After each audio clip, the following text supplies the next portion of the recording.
Surviving Thailand 101.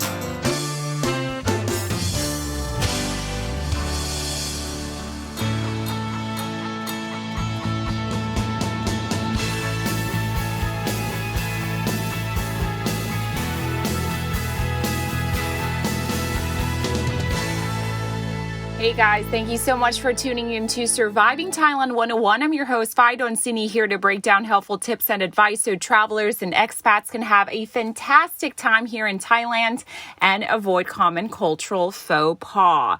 So, in recent updates, ladies and gentlemen, if you guys are unaware, the European Union has removed Thailand from the travel safe list along with Rwanda. So, at the same time, Ukraine was added, joining a list that includes 23 other countries, including Albania, Armenia, Australia, Azerbaijan, Bosnia, Brunei, Canada, Israel, Japan, Jordan, Kosovo, Lebanon, Montenegro, New Zealand, Qatar, Moldova, North Macedonia, Saudi Arabia, Serbia, Singapore, South Korea, Taiwan, Ukraine, and the United States. And this also includes Hong Kong and Macau as well, which is bad news for Thailand, especially when the Samui Plus model was being launched on the exact same day. It was in mid-July. Right. So as you know, we had the Phuket Sandbox, which launched or kicked off on the 1st of July. But now we have the Samui Plus model, which was launched on the 15th. Now, basically, the Samui Plus model is a seal route that allows foreign travelers who are fully vaccinated to enter Thailand under this seal route system. So for the first 3 days, you must stay on the property of your Samui Plus hotel. Okay, you can leave your hotel room, but you can't leave the hotel itself. Duh, I think we all know that. From day 4 to 7, you'll be able to travel to specific routes and destinations only. And on day 8 to 14, you can travel anywhere in Samui, and you can even go to Got Phangan and Got Tao as well. Now, on the 15th day, you may leave Samui and, just go anywhere around the kingdom. However, during the last week of July, new clusters were found during the Samui Plus program. One of the clusters was found at a restaurant, which resulted in 60 people being infected. Another cluster was found at a club, which is not so surprising given that they were fully operational during the period of COVID-19 restrictions, especially when there was a national lockdown on pubs and bars, right? So you could imagine that, it was just on full swing, no mask wearing or social distancing, which was what triggered the third wave of COVID-19 infections in Bangkok in April, if you guys remember, from the Thong Law nightclub cluster. So, I think if you haven't learned from the situation in Bangkok, that this should be a call for them. So you could also imagine, right, because of this, authorities were just scrambling to gather those who attended the party at the club between the 16th to the 26th of July to undergo testing. So yeah, you can imagine the chaos, right? But how well exactly is the Samui Plus model doing so far? Well, the spokesperson of the Center for Economic Situation Administration, or CESA, projects that at least 1,000 foreign tourists are expected to travel to Samui Island by August the 15th. He also said that family travelers were expected from Europe and the Middle East. And within 1 month, the program is expected to generate over 180 million baht in revenue. However, this is the reality here, guys. The first 12 days of reopening, the Samui Plus program logged in only 64 people.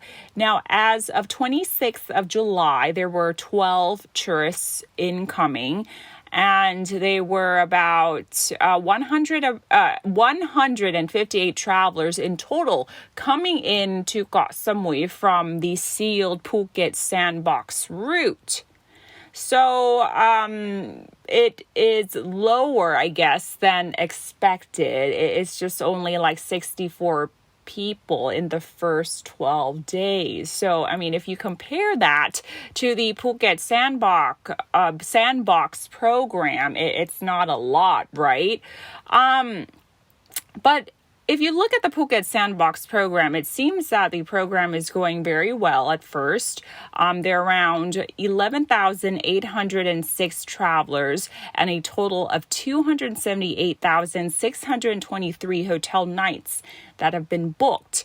However, the increasing number of local infections is making the Phuket Sandbox model increasingly doubtful, prompting the latest shutdown of shopping complex Central Phuket for 7 days. And on top of that, starting from August the 3rd, the governor of Phuket has actually ordered a complete sealing off the island, meaning that travelers from other provinces are not allowed to enter Phuket, which makes a lot of sense because people from outside of Phuket are usually entering Phuket from provinces or zones which are labeled dark red or red zones, right? So, I mean, that is basically the main cause of the local infections in Phuket. So, I mean, I think this is a good plan. However, there are exceptions. So there are exemptions for transportation of essential goods, students, emergency medical services, and those in the exempted category are required to be fully vaccinated and show evidence at the entry checkpoint as well. Now, for the students, I mean, I think you don't need to show any evidence, right? Because so far, none of the children in Thailand have been vaccinated. And as to whether Phuket Sandbox will continue, the Department of Disease Control will be monitoring the situation for another 2 weeks. And the Director General of the department said that of the 12,395 foreigners visiting Phuket, there were only 30 infected people, and they have been, of course, identified and put into quarantine.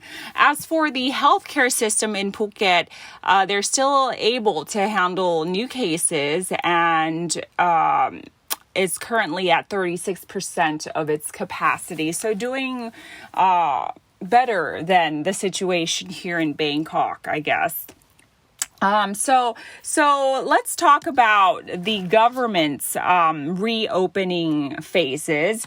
I think in May, if you guys remember, the Prime Minister has declared that we are going to be counting down 120 days until the full reopening of the kingdom, right? Well, despite the rising number of cases daily, plans are underway, okay, and it is divided into 4 phases, okay? Of course, we started with the Phuket Sandbox, which kickstarted on July the 1st, okay? And then following Phuket Sandbox is the Samui Plus model that kicked off since 15th of July. And of course, following Samui is Krabi, which includes Phi Phi Island, Rawai, Railay, Phang as well, including Khao Lak, Got Yao Noi, Got Yao Yai. And this will open to international travelers on August the 1st, okay, if not already opened, okay? And meanwhile, the last phase, of course, is the 10 tourist provinces, which includes Bangkok, Chiang Mai, Prachuap Khiri Khan, Phetchaburi, Chonburi, Phuket, Surat Thani, Phang Nga, and Buriram. Now, these provinces is set to reopen on October the 1st, 2021. So, you know, the last phase, basically, that includes the 10 tourist provinces that I mentioned, fully wraps the whole, you know, the reopening of the kingdom to international tourists, okay? So yeah, that remains to be seen, okay? I mean, with the rising number of cases in Bangkok, it is still hard to wrap our heads around the fact that, this is underway and whether or not this will be possible, because as you know, we're still struggling with our vaccination rollout plan. So we're still struggling to get that done.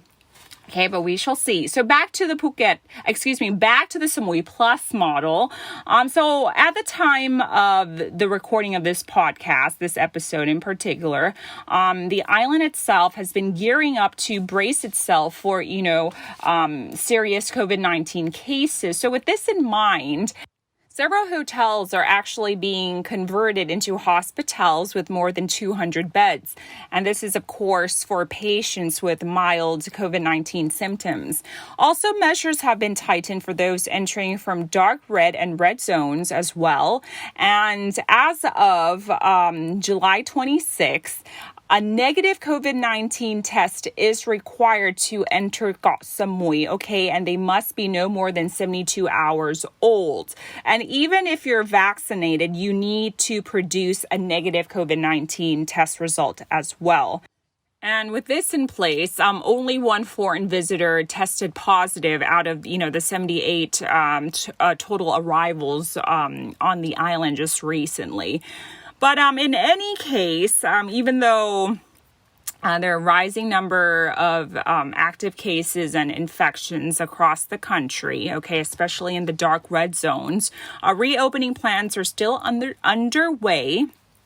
As authorities are viewing that, infections are mostly local.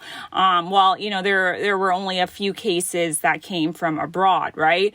But, and also, as I mentioned before, local infections are usually from those who are coming back from dark red to red zones, and they're, coming back to Phuket or Koh Samui, to see medical treatment and whatnot. But still, local cases, I think, should not be overlooked as well, because, they could potentially become the super spreader of all cases. So I think authorities should not take this lightly. So, I don't want to imagine, Phuket or Samui becoming, another super spreader or, another cluster of COVID-19 infections, especially when the Delta variant is, going around rampant. So fingers crossed at this point that everything goes well. And with that, ladies and gentlemen, thank you so much for tuning in to Surviving Thailand 101. Please do stay safe and put on your masks and wash those hands. I'm Don Sneaker ติยาพิมลพรสวัสดีค่ะ